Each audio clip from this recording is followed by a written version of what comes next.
ఉమ్మడి రాష్ట్రంలో మొదలైనటువంటి ప్రాజెక్టులకు ఏపీ సహకరించాలి. తుంగభద్ర బోర్డు నీటి తరలింపుపై చర్చించాలి. అలాగే పోలవరం తరహాలోనే ఇచ్చంపల్లికి కేంద్రం నిధులు ఇవ్వాలి. తదితర అంశాలతో ప్రధానంగా తెలంగాణ అంశాలు అక్కడ జోడించినటువంటి పరిస్థితి కనిపిస్తూ ఉంది. అటువైపు సింగిల్ ఎజెండాగా పూర్తి స్థాయిలో ఏపీ బనకచర్లపైన ప్రధానంగా దృష్టి పెట్టింది. అయితే దీనికి సంబంధించి ప్రధానంగా బనకచర్ల అనేది ఒక కేవలం అక్కడ చూస్తున్నటువంటి కొంతమంది ఒక బడా నేత హామీతోనే అక్కడ కొనసాగుతున్నటువంటి వార్తలు వినిపిస్తున్నాయి. సో ఆయన ప్రతిపాదనగానే చెప్తున్నారు. చాలా వరకు మేధావులు కూడా ఆ ప్రాజెక్టును వ్యతిరేకిస్తున్నారు. అయినా కానీ ఏపీ ప్రభుత్వం ఎందుకు ముందుకు వెళుతుంది అన్నటువంటి వార్తలు వినిపిస్తున్నాయి. ప్రధానంగా అక్కడ ఉన్నటువంటి టీఎంసీలు వృధా సంబంధించి నిన్న కూడా శ్రీరామ్ చాలా క్లియర్ కట్గా చెప్పారు.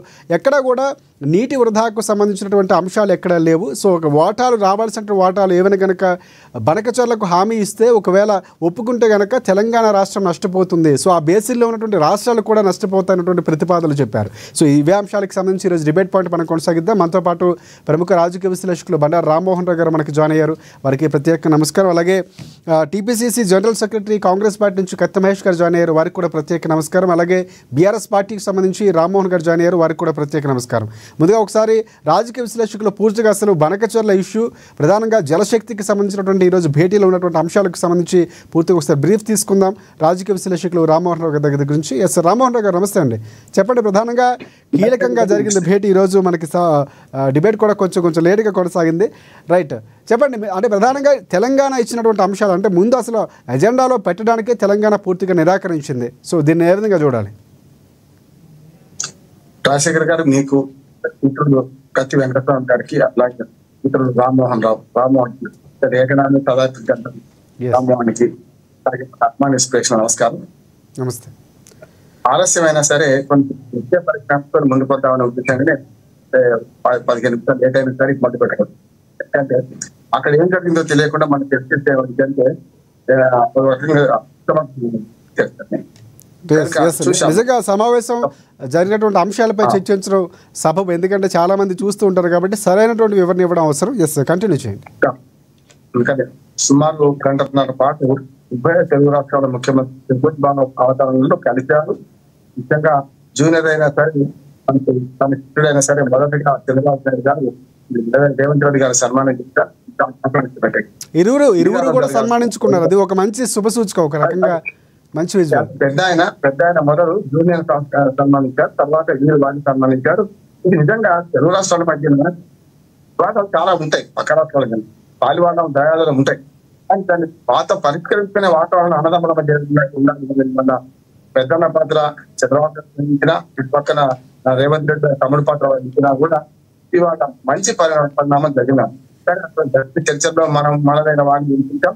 వాడిని గతంలో కూడా జగన్మోహన్ రెడ్డి గారు కేటీఆర్ గారు కలిసినప్పుడు కూడా ఇదే ఆహ్వానం. కానీ కొనసాగింది. చాలా మంది దుర్మార్గంగా మా పండుగ ఏం తిన్నా ఇదే కాదు కదా. ఆనాడైనా ఈనాడైనా ఉభయ రాష్ట్రాలకు ఎట్లా న్యాయం జరగాలని చర్చించారు. కానీ ఇవాళ ఈ బనకచర్ల మీద తన దుర్మార్గం ఆంధ్రప్రదేశ్ ప్రభుత్వం వ్యవహరిస్తూ ఈ మధ్యన దాన్ని వెలుగులోకి తీసుకొచ్చి వ్యతిరేకం చెప్పాలంటే ఆయన బీజేపీ మహిమ చెప్పండి. అయినా సరే కేంద్ర తెలంగాణ శాఖలు చాలా కీలకమైన పద్ధతిలో ఉంచారు. జలవనరుల నిపుణులుగా ఉన్నారు. ఆయన గత 4 గంటల వీడియోలో ఆయన చెప్తున్నారు.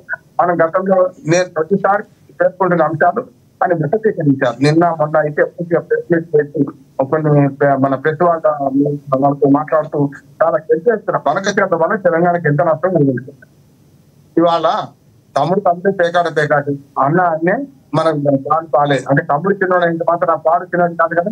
అట్లా ఇవాళ ఈ జలవనరుల మీద సంస్కృతి చర్చలో మొట్టమొదటి అంశం ఏంటంటే బనకచర్లో ఒక అంశం పెట్టుకొని ఆంధ్రప్రదేశ్ ప్రభుత్వం వచ్చింది. త్వరగా చెప్పాలంటే దానిలో విజయం సాధించినట్టే అంటున్నారు. నాకు కొంచెం అది సరైనది కాదనిపిస్తుంది. బనకచర్ల అనే ప్రాజెక్టే ఎక్కడైనప్పుడు దాని తీసుకొచ్చి ఎజెండాలు పెట్టడం, ఆ ఎజెండా మేము వ్యతిరేకిస్తాం గ్రామాన్ని చెప్పి సీఎస్ గారు స్వయంగా ఉత్తర్వులు రాసినా సరే అదే మొండి పట్టుదలతో వాళ్ళు ఎత్తుకొస్తున్నారు.